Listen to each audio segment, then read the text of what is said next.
어느새 저희도 네 번째 컨퍼런스를 열고 있습니다. 그리고 매 겨울에 열렸었는데 올해는 막 이제 여름, 그저께인가 여름 끝난 느낌이잖아요. 그런데 이제 막 가을 들어오는 것 같은데 이렇게 많은 분들을 또 뵙고 이야기를 드리게 됐습니다. 작년에는 저희가 겨울이 시작하는 시점에 저희의 AI 전략인 슬립스트림 스트래티지라는 걸 설명을 드렸는데요. AI의 선단 분야는 어마어마한 자원과 비용이 필요하기 때문에 그러한 부분은 앞차에게 맡기고 우리는 그 뒤에서 그 자동차 경기에서 슬립스트림이라고 해서 앞차에 바짝 붙어서 가면 연비를 절약하면서 속도도 낼 수 있는 그 드라이빙 기술이 있거든요. 그걸 이제 AI 분야에서 어떻게 응용을 할 것인가, 우리가 이 빅텍들의 어마어마한 발전 속도에 그만한 비용을 들이지 않고서도 그걸 따라갈 수 있도록 하는 어떤 방법들이 있을 것인지에 대해서 설명을 드렸었고요.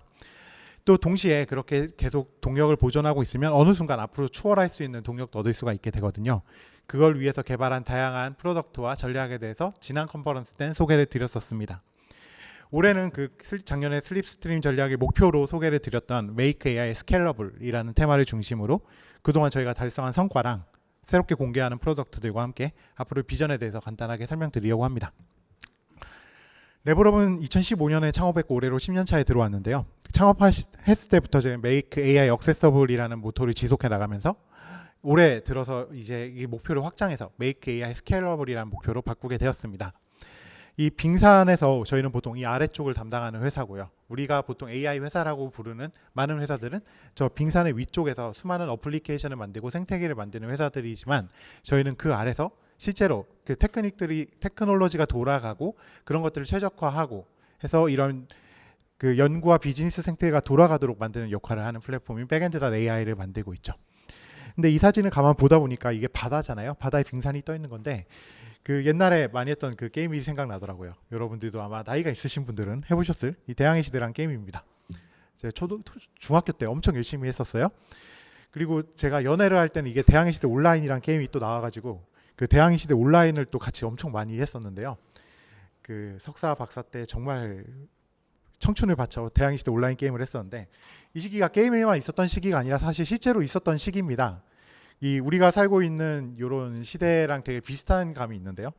왜냐하면 당시에도 이제 향신료를 찾아서 정말 많은 사람들이 그 유럽 대륙을 떠나서 아프리카도 가고 아메리카도 가고 아시아도 갔었죠. 이런 것처럼 최근에 우리들도 엄청난 비용과 목표를 가지고 AI라는 분야로 나가고 있죠. 근데 사실 지금 돌아보면은 후추 그냥 저희 집 열면 있거든요. 그 그라인더도 있고 그냥 다 이렇게 갈려 있는 후추도 있죠. 흔하잖아요. 그게 뭐길래 당시에 그렇게 모험을 사람들이 떠났을까요? 나중에 지나고 보면 아무것도 아닌데요. 지금 어디서나 구할 수 있는 그 후추를 찾아서 저는 청춘을 바쳐 게임을 했고 몇백 년 전의 사람들은 열심히 전 세계를 주유를 했습니다. 근데 그 사람들이 후추 하나를 얻으려고 그 목숨을 걸었던 것처럼 사실 저희도 AI 기술의 발전을 위해서 노력을 하고 있고 많은 파트너들이나 많은 AI 분야의 전문가들도 그런 노력들을 하고 있죠. 왜 이러한 노력이 필요하느냐? 그건 사실 접근성 때문입니다. 후추가 내 앞마당에서 나면은 사실 아프리카를 돌아서 갈 필요가 없잖아요. 마찬가지로 AI 분야에서도 이런 접근성에 대한 차이가 새로운 시대에 누가 먼저 도달하느냐에 대한 이런 기술 격차를 만들게 되는 것이고 또 이런 새로운 시대를 열어젖히는 모든 사람들이 강제로 앞바다로 AI 바다로 나가게 되는 원동력이 되기도 하는 것이죠. 그래서 레벨업은 2015년에 창립할 때부터 Make AI Accessible이라는 모토로 AI 인프라 기술의 접근성을 높이고 이걸 그냥 API 형태로 사용하는 것이 아니라 모두가 이 인프라 기술 자체를 이해하고 사용할 수 있도록 하는 그리고 그걸 통해서 수많은 사람들이 AI에 접근하는 장벽을 낮추는 것을 저희 미션으로 삼아 왔습니다. 그런데 이 AI 분야 자체는 새로운 도전에 지금 직면해 있죠. 이게 스케일의 문제입니다. AI가 다루는 이 데이터, 필요로 하는 데이터라거나 AI 돌리기 위해 필요한 연산의 규모가 엄청나게 커지고 있습니다. 이제 예전에는 싱글 노드에서 가능했는데 노드라는 건 컴퓨터라고 생각하시면 됩니다.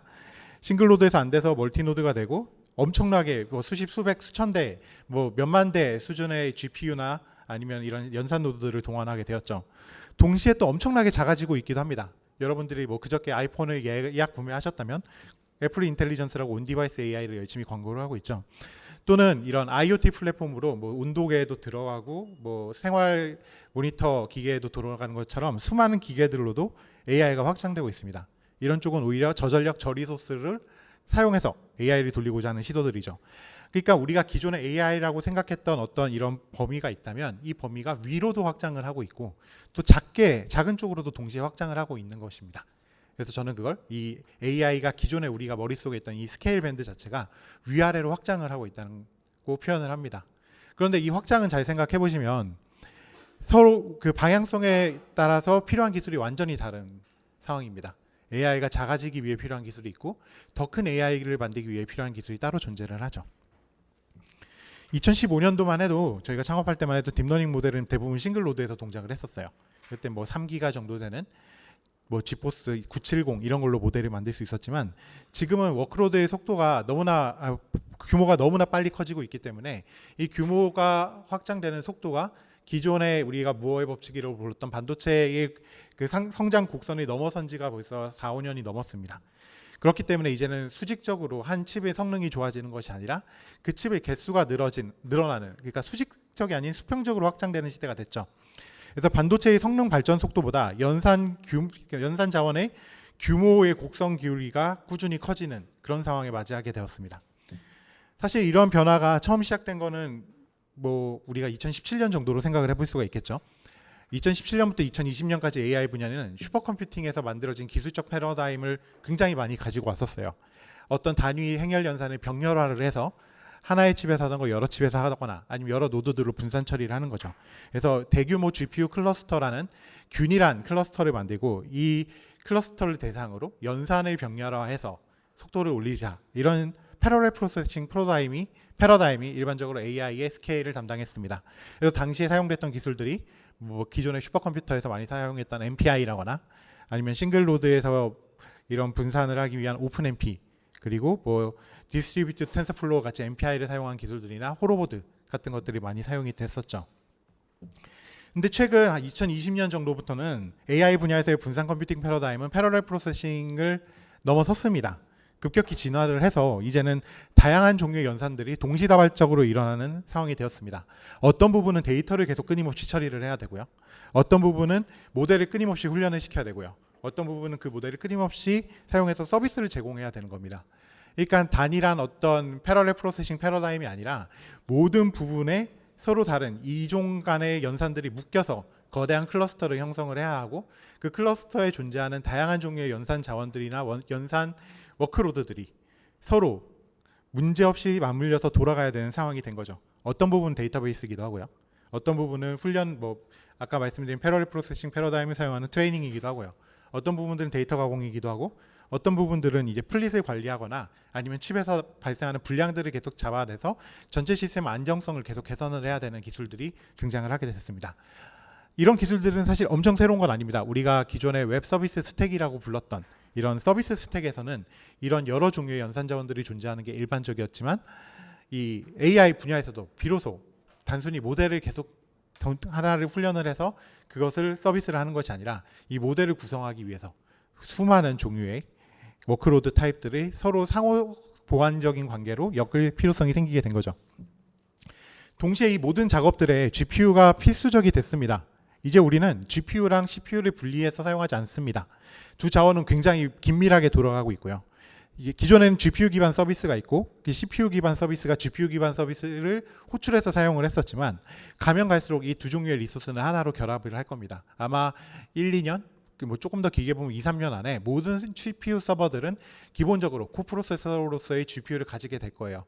이게 꼭 AI를 위해서만도 아니고 저희가 보는 관점에서는 예를 들면 일반적인 웹 어플리케이션 연산을 한다거나 아니면 어떤 스루풋을 낸다거나 이런 일반적인 우리가 컴퓨팅이 필요한 부분에서도 대부분 GPU를 사용을 하게 될 것이기 때문에 기본적으로 모든 CPU 노드들은 GPU나 NPU를 가지게 될 겁니다.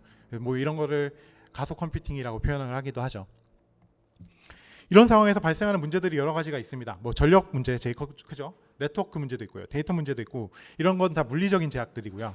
동시에 하드웨어는 계속 불안정해지고 갈수록 더 빠른 하드웨어를 필요로 하기 때문에 단위 하드웨어당 불량률은 갈수록 올라가고 있습니다. 또한 이런 플랫폼들은 너무나 복잡하고 그 복잡도를 관리하는 것 자체도 복잡하죠.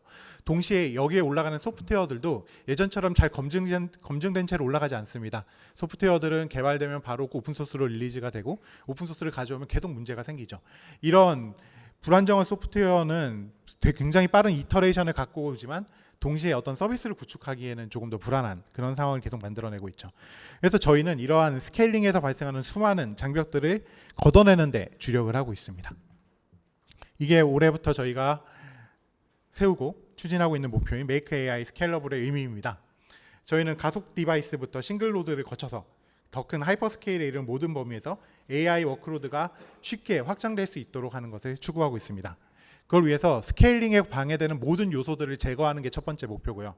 두 번째로는 스케일링에 필요한 요소들을 계속 추가하는 것이 두 번째 요소입니다. 그래서 스케일링 그 자체에만 집중을 해서 이 과정에서 스케일링 자체가 너무나 어려운 기술이고 스케일 밴드에 따라서 서로 다른 기술이 요구되기 때문에 접근성이 높은데 이런 접근성을 계속 낮추는 AI 기술에 대한 기술 장벽을 계속 허무는 것이 저희가 현재 하고 있는 일들입니다. 그동안 저희는 이 목표를 위해서 다양한 혁신들을 이루어왔는데요. 지난 1년 동안 저희가 이룬 성과들을 간단하게 요약을 해보자면 현재 백엔드.ai로 운영되는 엔터프라이즈 GPU 수는 13,000개 정도가 운영이 되고 있고요. 단일 사이트에서 가장 큰 곳은 1,500개 이상의 GPU를 운영을 하고 있죠. 또한 동시에 우리 플랫폼은 더 다양한 분야에서 사용이 되고 있습니다. 클라우드 서비스, 이번에 KT 클라우드에서 좋은 발표를 주실 예정이고요. 또한 AI 가속기를 테스트하는 테스트베드에서의 운영 플랫폼으로도 이제 활용이 되고 있습니다. 아이카에서 오늘 발표를 해주시게 될 예정이고요. 동시에 이 트래픽 컨트롤이나 자율주행 분야에서도 백엔드.ai를 도입을 하고 있죠. 이런 대규모 확장은 기술적 난도를 크게 높였습니다. 사실. 그래서 저희는 한 대의 서버부터 수천 대의 클러스터까지 그 굉장히 넓은 그 스케일 밴드 스펙트럼을 아우르는 기술을 개발을 했어야 됐는데요. 그 기술은 앞에서 말씀드렸듯이 그 스케일에 방해되는 요소들은 다 없애버리고 스케일에 필요한 요소들만 계속 추가를 하는 그런 방식이죠. 이제 저희가 어떤 혁신을 이루어냈는지 그런 또한 어떤 미래를 그리고 있는지를 요약을 한번 해보도록 하겠습니다. 이게 정리를 하려니까 복잡해서 세 가지로 정리를 했는데요. 하나는 저희의 오픈소스, 두 번째는 백엔드.ai 코어, 세 번째는 엔터프라이즈 솔루션. 이 세 가지로 정리를 해보았습니다. 제가 말이 너무 빠를까요? 괜찮을까요? 네. 그럼 우선 오픈소스부터 얘기를 해보죠. 저희는 태생부터 오픈소스 하던 사람들이 만나서 만든 오픈소스 회사입니다. 그리고 동시에 오픈소스 생태계에 다양한 방법으로 여러 가지 기여를 하고 있죠. 저희가 직접 만든 오픈소스들도 많이 있습니다. 예를 들면 백엔드.ai도 오픈소스고요. 켈러썸이라는 그 일종의 시큐리티 보안 레이어를 구축하는 기술도 오픈소스로 공개를 하고 있고요. 그 다음에 컨테이너를 컨트롤하는 기술이 AIO 도커, AIO 모니터, AIO 툴즈 모두 오픈소스로 현재 내놓고 공개를 하고 있죠. 동시에 분산 컴퓨팅에서 어떤 노드들이 서로를 투표를 통해서 메인 노드를 선정하는 랩티파이 같은 경우도 오픈소스로 내놓고 있습니다. 특히 랩티파이 같은 경우는 비교적 위 것들에 비해서 최근에 저희가 그 공개 활동을 하고 있는 오픈소스인데요. 분산 알고리즘 오픈소스로서 올해는 컨트리뷰션 아카데미를 통해서 다양한 기여자들과 함께 이 오픈소스로 개발을 하고 또 활동을 하고 있기도 합니다. 이건 저희가 직접 만들고 공개를 하고 있는 오픈소스이고 이것뿐만 아니라 사실 다양한 오픈소스에 기여를 하고 있는데요. 웹 어플리케이션이나 메시징 쪽에서는 AIO HTTP라거나 아니면 제로MQ 같은 메시징 서비스 그리고 구글 테스트 같은 테스트 슈잇에서 기여를 하고 있고 그 다음에 머신러닝이나 AI 분야에서는 VLLM이라는 그 랭귀지 서버 뭐라고 부르면 될까요? 랭귀지 서버죠. 네. 서버 기어부터 시작해서 모델 압축 오픈소스인 비치앤바이츠 그리고 텐서플로우나 넘파이 그리고 파이썬이나 오픈블라스 같이 기본적인 컴퓨트 사이언티픽 컴퓨팅에 관련된 다양한 오픈소스에도 기여를 하고 있습니다. 동시에 인프라스트럭처나 네트워킹이나 운영체제 쪽에서는 인텔의 DPDK에도 기여를 하고 있고 FreeBSD나 오픈스택 그리고 네트워크 밸런스 액트라는 자체적인 오픈소스로도 기여를 하고 있죠. 동시에 이런 오픈소스를 왜 하냐라고 많은 질문을 받게 되는데 오픈소스는 저희의 DNA이기도 하고요. 저희가 만들어서 공개를 하거나 이렇게 직접 기여를 하는 오픈소스들은 기본적으로 다양한 시스템에 설치가 되어야 하기 때문에 이식성을 굉장히 중요하게 생각을 하고 있습니다. 그렇기 때문에 저희의 이런 오픈소스 활동과 오픈소스 기여에서 발생하는 그런 배포 이식성은 저희가 굉장히 다른 회사들에 비해서 적은 노력으로도 다양한 종류의 온프레미스 환경에 배포를 하거나 커버를 할 수 있는 원동력이 되기도 합니다.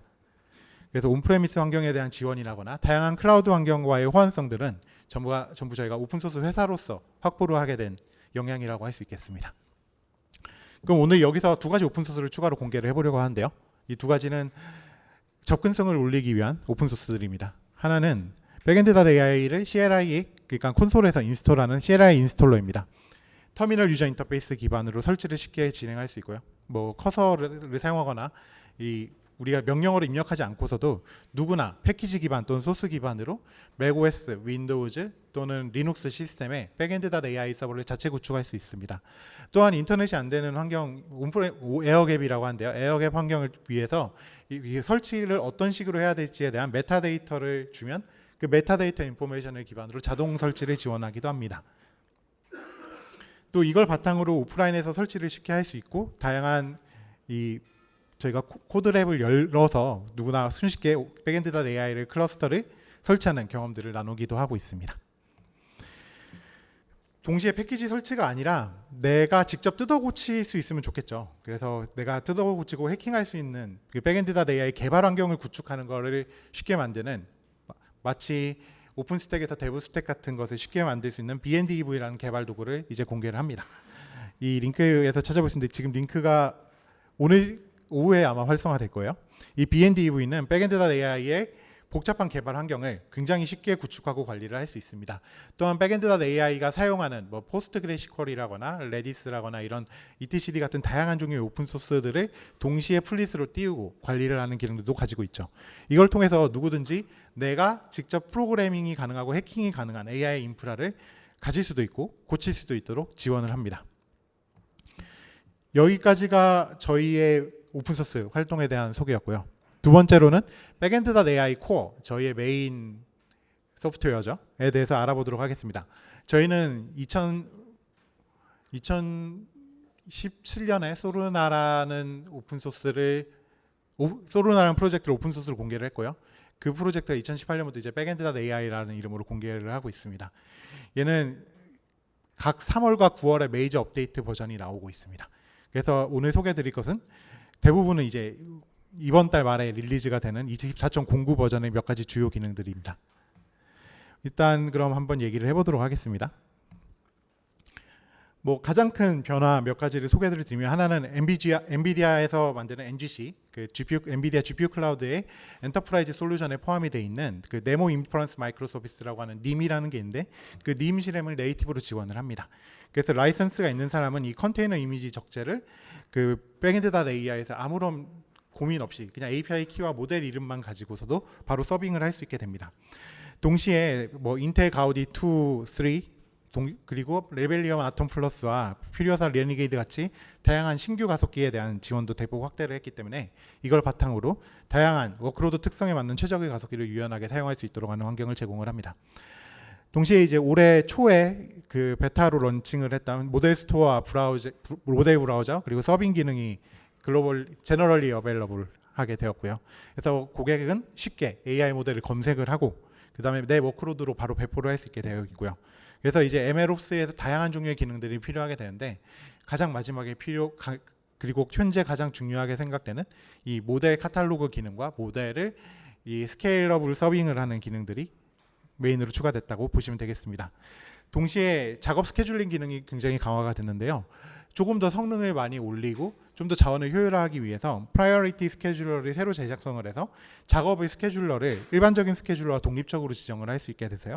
중요도가 높은 작업들을 에스컬레이션 하는 것을 굉장히 쉽고 즉각적으로 가능하도록 만들었습니다.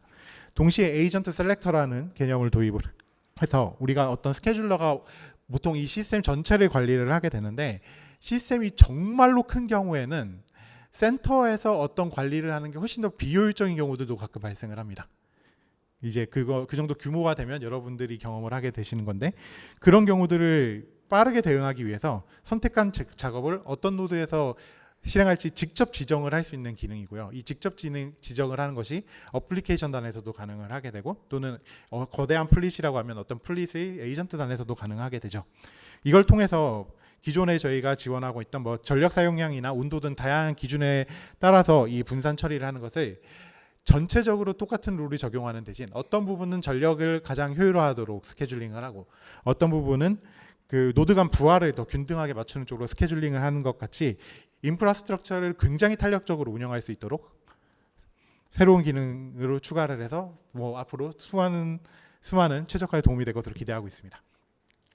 성능 면에서는 기존에 저희가 잘 지원하고 있던 GPU 다이렉트 스토리지 기능을 지원 범위를 더 넓히는 것을 우선적으로 했습니다. 원래는 저희가 매그넘 IO라는 엔비디아의 GPU 다이렉트 스토리지를 웨카와 함께 그 뭐 초당 120에서 500기가 정도의 속도를 지원을 하고 있었는데 이제 더 많은 벤더들 대표적으로는 바스트 데이터와 함께 이런 초고속 스토리지를 지원하는 범위를 좀 더 넓혀 나갔고요.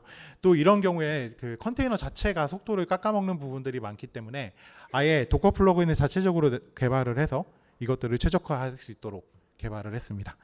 동시에 또 컨테이너 간 통신을 위해서는 저희가 뒤에서 또 설명드리겠지만 이 쿠버네티스나 그 클라우드 네이티브 기술과의 통합을 위해서 실리움 네트워킹 스텝을 도입을 했습니다.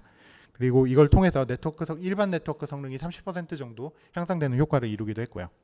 대기업에서 통합을 좀 더 쉽게 하기 위해서 오픈 아이디 커넥트 기능을 이제 자체적으로 내장을 해서 단일 계정으로 백엔드.ai를 포함해서 모든 인프라 서비스에 접근할 수 있도록 하는 것을 제공을 하게 됐습니다.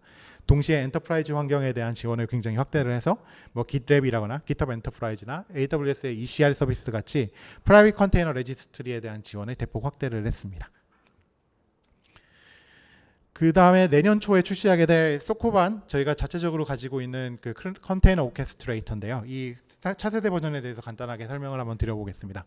가장 큰 변화는 소코반이 완전히 독자적인 컨테이너 오케스트레이팅 엔진으로 동작을 하던 거에 더해서 쿠버네티스 클러스터를 그러니까 1등 시민이라고 하는데 그 네이티브로 지원하는 듀얼 엔진 아키텍처를 도입하는 것입니다.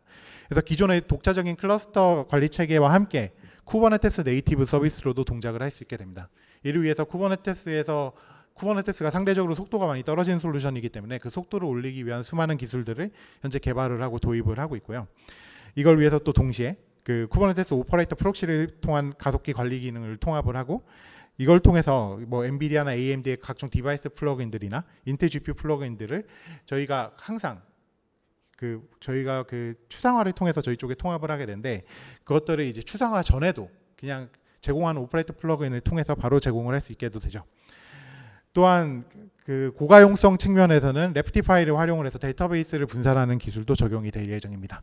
그래서 메타데이터 서비스를 호출을 할 때 초대규모 시스템에서의 병목 형상을 최소화하고 그다음에 수만 대의 클러스터에 대응할 수 있도록 안정적인 운영을 하는 기술들로 도입을 새로 하게 됩니다. 동시에 대규모 언어 모델 서빙을 할 때의 스케일링 기능도 대폭 강화가 되어서 리소스 사용량 기준으로 하고 있는 스케일링뿐만 아니라 요청 패턴이냐, 이 패턴이 뭐 버스트이냐 이런 요청 패턴들이나 또는 현재의 레이턴시 등 API 매트릭들을 종합적으로 판단해서 그 스케일링을 수행하는 기능들이 추가가 될 예정입니다. 동시에 프로젝트 단위를 더 강화해서 그 권한 관리 시스템 RBAC이라고 하는데요. RBAC을 더 세밀하게 적용하고 그 프로젝트 단위의 RBAC을 그 계정이나 데이터셋, 모델 파이프라인 전반에 모두 적용을 할 수 있도록 표준화하는 작업을 현재 진행을 하고 있습니다. 이걸 통해서 궁극적으로는 여러분들이 AI 프로젝트를 가속해서 사용을 할 수 있으면서 동시에 각종 쿠버네티스 기반 솔루션들과의 연계를 굉장히 깊게 가져갈 수 있도록 하는 것을 목표로 하고 있고요. 뭐 이건 당연히 시작에 불과하기 때문에 차세대 소코반은 뭐 25.03에 처음 등장하게 될 예정이고 이제 본격적으로 저희가 이 일을 시작을 했다 정도로 이해해 주시면 되겠습니다. 그럼 인터페이스 쪽으로 이동을 해보겠습니다. 백엔드.ai 코어와 엔터프라이즈에 걸쳐서 두 가지 큰 변화가 있는데요. 우선 백엔드.ai의 웹 UI를 소개를 드리겠습니다. 보통 이 화면을 제일 많이 보게 되죠. 로그인을 하면. 그래서 사용자 관점에서 바라보면은 이게 첫인상이 결정짓는 시스템이긴 한데요. 이 중요성이 사실 굉장히 저희는 낮다고 생각을 했다가 이제는 굉장히 중요하다는 걸 깨달은 상태입니다.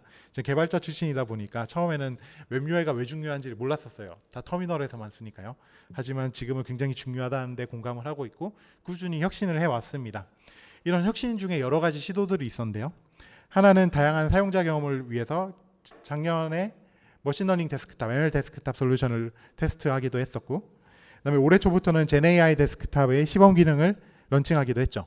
간단하게 GenAI 앱만 고르면은 이 웹브라우저에서 마치 윈도우 창을 쓰는 것처럼 사용하는 기능인데요. 이 중에서 이미 데모 버전 써보신 분도 꽤 계실 겁니다.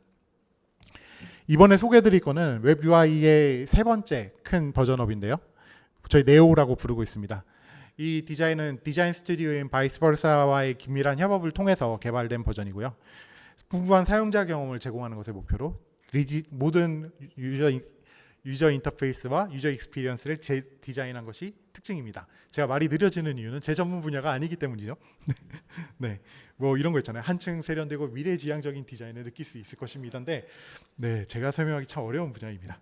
일단 디자인의 모토를 설명해 드리면 이건 제가 잘 설명할 수 있어요. 인지 부하를 감소시키는 게 첫 번째 목표고요. 두 번째는 시각적 은유의 일관성을 유지를 해서 간단하게 보면 여기서 배웠던 것들이 저기에서 추가적으로 배울 필요 없이 그대로 항상 일관되게 적용되는 것을 목표로 하고 있습니다. 복잡한 정보를 입력을 하거나 탐색을 해야 되는 상황을 최대한 줄이는 것을 첫 번째 목표로 했고요. 예를 들면 대규모 실험을 할 때는 최소한의 옵션부터 시작해서 전문가가 되면 될수록 더 많은 옵션들을 요구하게 되는데 그런 것들을 차례 순차적으로 제공을 하는 그런 방식을 택하게 됐습니다. 그러니까 단계적으로 봐야 되는 정보의 양 자체를 굉장히 줄이는 것을 첫 번째 목표로 했고요. 두 번째는 시각적 은유를 전반적인 시스템 전체적으로 일관화를 해서 실험이나 모델이나 뭐 데이터셋 이런 유사한 개념들이 계속 등장을 할 때 화면 구성이나 아이콘이나 색상에 이르기까지 기본적으로 동일한 디자인 패턴을 적용을 해서 라고 합니다. 디자인 패턴을 적용을 해서 사용법을 익히는 과정을 훨씬 더 짧게 가지고 가도록 개발을 했습니다. 그리고 시스템이 다루는 이제 크기가 너무 거대해짐에 따라서 이러한 자원들의 가시성을 높이기 위한 다양한 시도들도 같이 반영이 되어 있죠. 이걸 바탕으로 저희가 이번 달에 서울특별시랑 서울디자인디자인에서 아직 제품도 안 나갔는데 어쨌든 중소기업 산업디자인 개발 지원사업 우수상을 수상하기도 했습니다. 이 버전은 24.09에 바로 포함은 안 되고요. 현재 베타 브랜치에서는 확인하실 수 있지만 연말에 정식 출시를 목표로 하고 있습니다. 그 이유는 저희가 웹 UI를 처음에 작성을 시작을 할 때 웹 컴포넌트 기반으로 개발을 했거든요. 근데 웹 컴포넌트 기반에서 모든 코드를 현재 리액트로 재작성하는 그 작업을 진행을 하고 있습니다. 거의 1년 가까이 진행을 순차적으로 해왔던 기능이고 이 작업의 마무리가 한창입니다.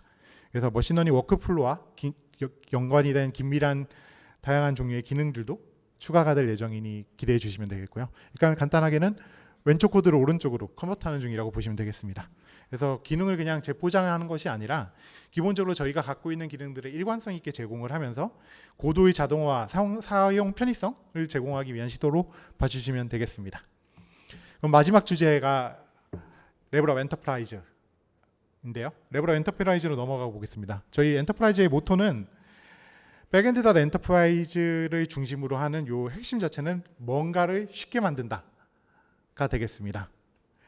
그래서 디바이스 드라이버 레벨부터 AI 옵스까지 엔드투엔드 기술을 제공을 하고 있는데요. 백엔드 닷 AI 이 스택은 이 엔드투엔드 기술 기반으로 깊은 단계에서 AI 기술 혁신을 가능하게 하는 다양한 시도들과 다양한 패키지들을 여러분들께 제공하는 걸 목표로 합니다. 그래서 일단 세 가지를 쉽게 만든다고 요약을 해보겠습니다. 첫 번째는 스케일링입니다. 오늘의 테마는 스케일링입니다.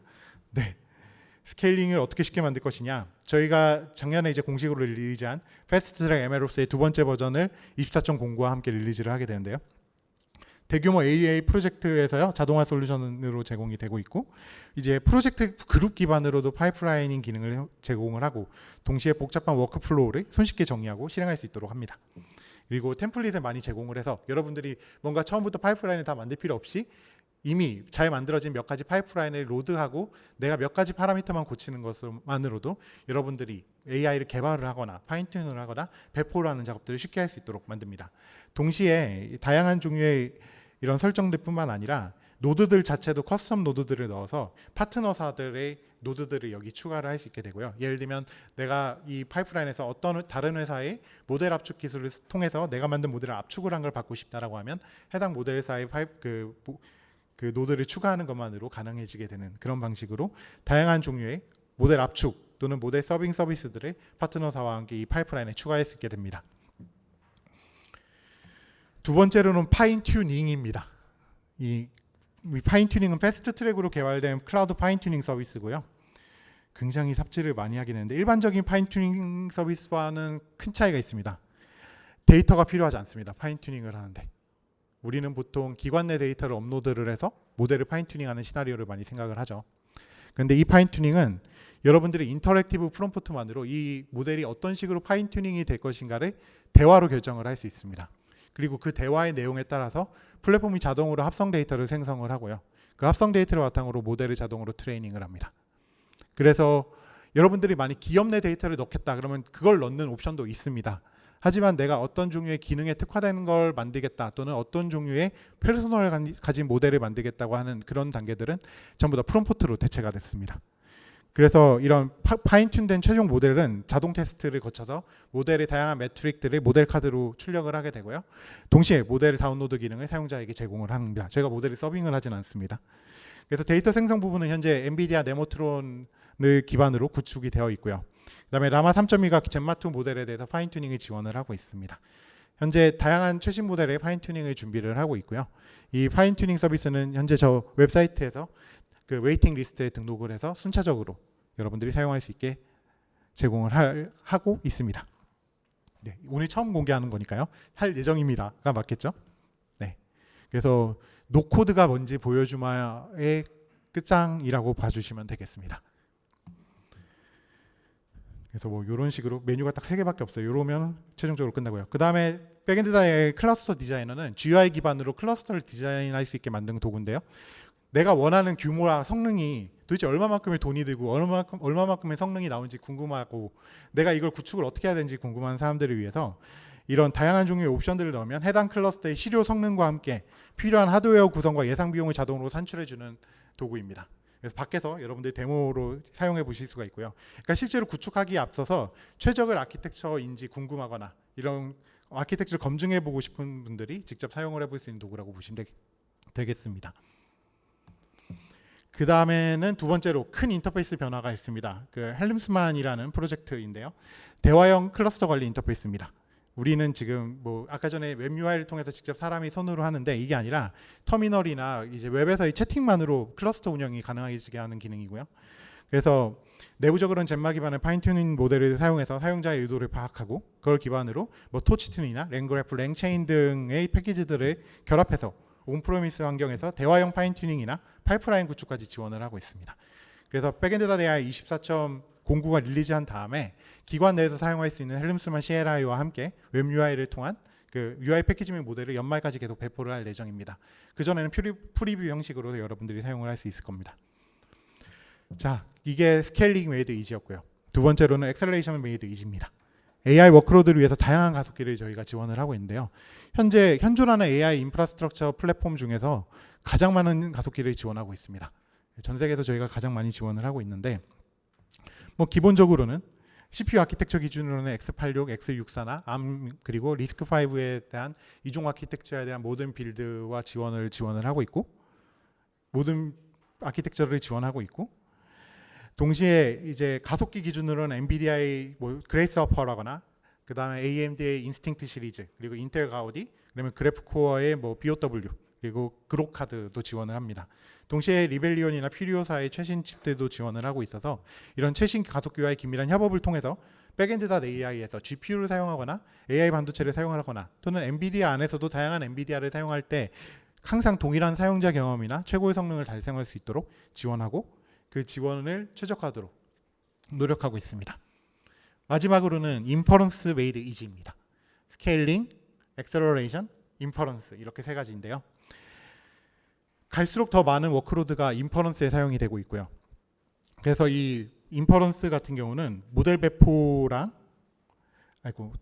모델 배포를 통합하는 거랑 모델 서비스를 운영하는 두 가지를 일단 나눠보도록 하겠습니다. 하나는 통합된 모델 스토어 기능을 통해서 이미 프리트레인드 모델을 공유하거나 배포하는 걸 단순화했습니다. 또한 허깅 페이스를 통해서 자체 레지스트를 사용을 하거나 아니면 레시피 기반 모델들을 사용하는 다양한 방식들을 제공을 하죠. 뒤에서 소개를 드릴 테니까 여기서는 좀 짧게 하겠습니다. 우선 모델 서비스 운영부터 먼저 보겠습니다.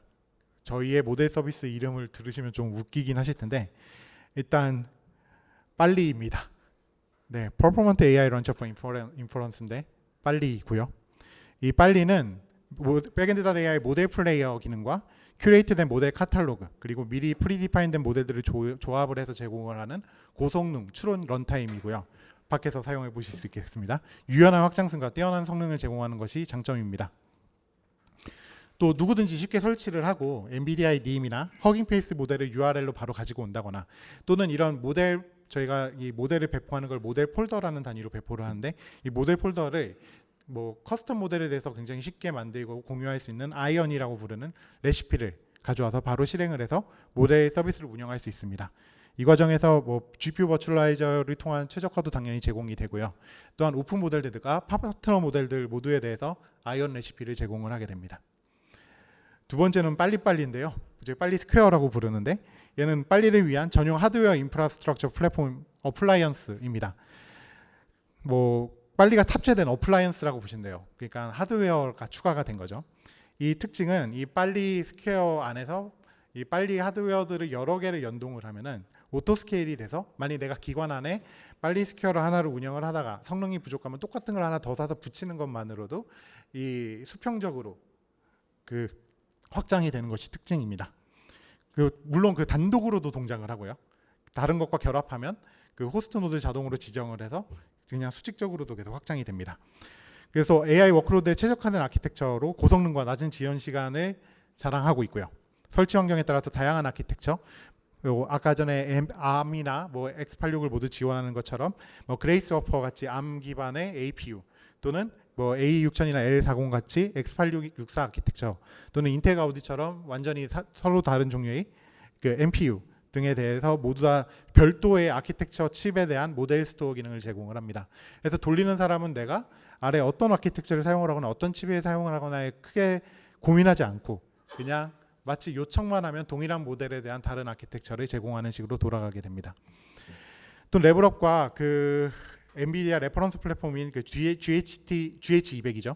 GH200을 통합한 빨리빨리 어플라이언스를 준비를 하고 있고 그 다음에 교세라 미라이 인비전이라는 일본 회사에서 이번에 10월 1일에 이 빨리 스퀘어의 첫 번째 레퍼런스 플랫폼으로 인스턴트 AI라는 플랫폼을 런칭을 해서 여러분들이 구입을 할 수 있게 됩니다. 다음 주죠? 다음 주부터 구매할 수 있고요. 한국 시장에서의 레퍼런스 플랫폼은 10월 중순 이후에 예약이 시작이 되고 4분기부터 판매 예정에 있습니다. 그리고 미국 및 유럽 시장을 대상으로 하는 빨리 스퀘어 어플라이언스들은 빠르면 올해 4분기부터 여러분들이 시장에서 구입을 할 수 있게 될 예정입니다. 마지막으로 넘기려고 하니까 민망하네요. 빨랑입니다. 네, 빨랑은 빨리 for 랭귀지 모델이고요. 빨리랑 패스트 트랙, 터크티브, 텔름스만을 아우르는 언어 모델 전용의 추론 플랫폼입니다. 즉시 가용한 추론 모델로도 사용을 할 수도 있고 파인 튜닝 세팅과 패스트 트랙의 템플릿을 모두 같이 제공을 해서 대규모 언어 모델을 기관 안에서 트레이닝하거나 운영하는 과정을 단순화하는 것이 특징입니다. 그래서 빨리가 가운데 들어가고 아래 하드웨어로는 H100이나 B200을 사용을 할 수 있고요. 또는 그레이스 하퍼도 동시에 사용을 할 수 있게 되고 그 다음에 모델 스토어에 그러니까 사전 탑재된 모델들도 여러 종류의 인더스트리를 리딩하는 라지 랭귀지 모델, 스몰 랭귀지 모델들이 포함이 되게 됩니다. 그 위에 패스트 트랙 MLOps와 헬렘스먼과 터커티봇이라는 UI가 포함이 되어 있죠.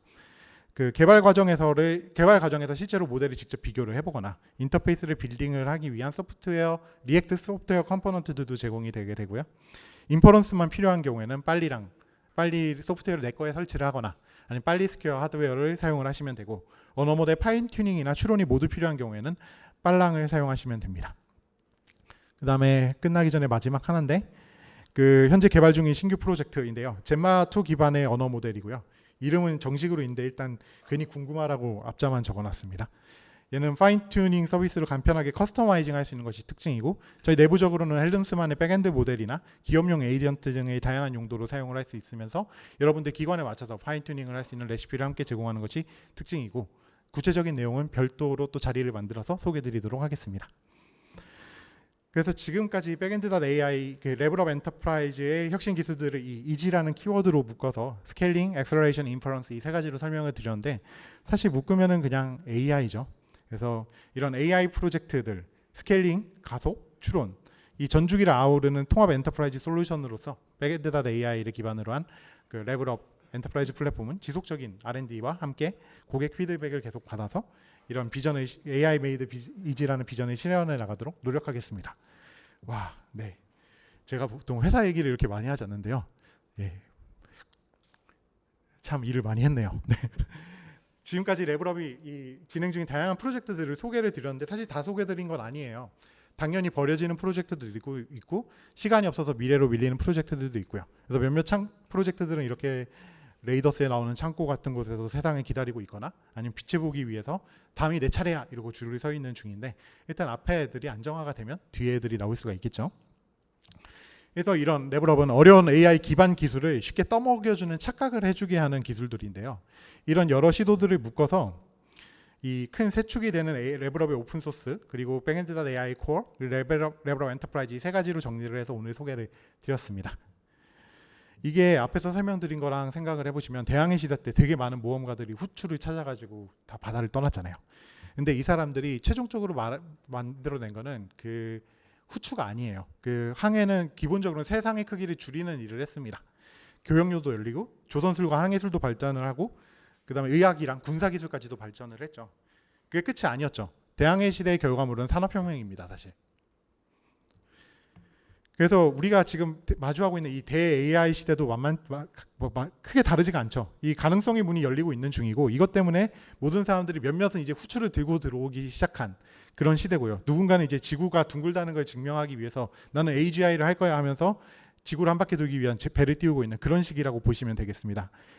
그 다음에 따라올 것은 당연히 AI 분야에도 산업혁명 같은 이런 대항해 시대 이후에 일어났던 변화가 시작이 될 것이고요. 저희는 지금 올해 내년 그 시작을 보고 있는 중이라고 저는 생각을 합니다. 레벨업은 이 AI 인프라스트럭처 분야에서의 혁신을 주도를 해가면서 다양한 생태계 발전에도 기여를 하고 있는데요. 그래서 이런 기술이나 비전에 여러 가지 공감도 하고 함께 하고자 하는 파트너들과 함께 여러 가지 일들을 하고 있습니다. 최고의 엔진을 만들려면 최고의 부품들이 필요하고 그렇기 때문에 작년, 올해 특히 올해부터 그 국내외 파트너들과의 협업이 되게 활발해진 상황입니다. 엔비디아나 델이나 아막스, 큐어세라미라 인비전, 인텔 등 여러 업계 리더들과의 협력을 굉장히 깊게 가져가고 있는 중입니다. 반도체 설계부터 시스템 인티그레이션 그리고 클라우드 서비스에 이르기까지 전 세계의 다양한 혁신 기업들과 손을 잡고 있고요. 앞으로 이걸 바탕으로 글로벌 AI 분야에서의 혁신을 가속화하려고 합니다. 올해도 가을과 겨울에 큐베콘, 쿠버네티스 컨퍼런스나 슈퍼컴퓨팅 컨퍼런스 등 대형 컨퍼런스들에서도 레벨업의 기술력을 발표나 부스를 통해서 선보일 예정이니 여러분들이 혹시 참여를 하시게 된다면 저희 파트너 수사들과 함께 여는 부스 또는 저희가 단독으로 여는 부스들을 통해서 여러 솔루션들을 보시고 AI 인프라에 대해서 여러 가지 아이디어를 얻어 가셨으면 좋겠습니다. 그 산업혁명이 어떻게 시작됐나 보면 배를 만들면 배에도 엔진이 들어가게 되고 결국 제임스 와트가 증기 엔진을 만들면서 시작이 됐는데 이 산업혁명은 대량 생산이랑 기계화라는 결론을 만들었죠. 그래서 AI에서도 아마 그 변화는 크게 다르지 않을 겁니다. 대-AI 시대 다음에는 AI 산업혁명이 올 거고 거기서는 대량 생산과 기계화, 그러니까 전산화, 자동화가 핵심이 되겠죠. 이 물결 앞에서 저희가 하는 일은 이 새로운 엔진을 만드는 일입니다. 어떻게 보면. 그래서 AI 인프라스트럭처의 엔진을 만드는 회사로서 혁신의 동력을 제공하는 걸 저희 목표로 하고 있고요. 그래서 저희 엔진 같은 건 데이터를 넣어서 연료처럼 넣어서 마치 최종적으로 가치로 전환하는 이런 종류의 인공지능 엔진을 만드는 그런 회사라고 봐주시면 될 것 같습니다. 그래서 조금 더 효율적이고 강력한 엔진을 만들기 위해서 여러 가지 노력을 하고 있고 이런 내연기관도 나중에 보면은 결국에는 우리가 산업혁명 이후에 등장한 건 자동차잖아요. 자동차 산업을 태동시켰듯이 AI 엔진은 결국엔 데이터 기반의 IT 산업 전체를 다 재편을 할 거예요. 어떻게 보면 디지털 사회라는 것 자체는 데이터 기반으로 세워졌기 때문에 이런 혁명 자체는 디지털 기반의 사회를 한 번 더 바꾸는 그런 결과를 낳을 거라고 생각을 할 수가 있죠. 그래서 데이터를 저장하고 관리를 하거나 AI를 훈련을 하거나 그냥 단순히 소비하는 그런 것이 아니라 모든 사람들이 각자 가지고 있는 데이터나 어떤 생각으로부터 통찰이나 가치를 이끌어내고 협업하는 그런 시대가 아마 이 2, 3년 안에는 저희는 올 거라고 생각을 하고요. 그 시대를 준비를 하고 있는 중입니다. 그래서 AI 엔진은 속도나 규모 면에서 아주 작은 규모부터 아주 큰 규모까지 모두를 커버하기 위해서 여러 가지 노력을 하고 있고요. 작게는 IoT부터 크게는 수십 대에서 수만 대에 이르는 GPU를 동시에 가동을 하고 페타바이트에서 엑사바이트 정도의 데이터들을 처리를 해서 엄청나게 거대한 AI의 훈련과 인퍼런스를 진행을 할 수 있는 이런 인프라스트럭처의 역할로서 AI 생태계를 조금 더 안정적이고 모두가 누릴 수 있게 하는 것을 목표로 계속 정진하고 있습니다. 뭐 지금까지 레벨업이 만들어준 오늘 소개드린 건 사실 그러니까 저희가 만들고 있는 엔진들의 부품들이나 또는 그 엔진들을 소개를 드린 거예요. 그래서 이 엔진들을 통해서 대AI 시대 이후에 올 AI 산업혁명 시대를 준비해 보겠다 이런 얘기를 그냥 길게 드린 거고요. 저희 회사에서 뭐 하고 있는가에 대한 소개와 함께 그래서 이런 AI 산업혁명 시대를 견인해 보겠다 이런 말씀을 드리려고 합니다. 근데 뭐 이게 뭐 나이스하게 비행기 엔진 달아가지고 이렇게 날아가는 게 아니라 사실 이 고생하는 입장에서 보면 전부 다 노가다죠. 네, 결국에는 AI를 잔뜩 싣고서 이렇게 열심히 끌고 가는데 여러분도 직접 앞에서 이렇게 다 끌고 다닐 수 있도록 엔진을 설계하고 개선하는 일에 매진하도록 하겠습니다. 여러분도 저희와 함께 대AI 시대의 가속 페달을 밟아서 AI 산업혁명을 한번 같이 해보면 좋지 않을까 이런 말씀을 드립니다. 오늘 컨퍼런스에 되게 많은 연사분들이 참여를 해서 다양한 분야에서 생생한 기술적 이야기들을 공유를 해주실 텐데요. 오늘 이 컨퍼런스가 여러분들 AI에 관련된 생각의 지평을 넓히고 아이디어를 얻는데 큰 도움이 됐으면 합니다. 네, 행복한 오후가 되셨으면 좋겠습니다. 감사합니다.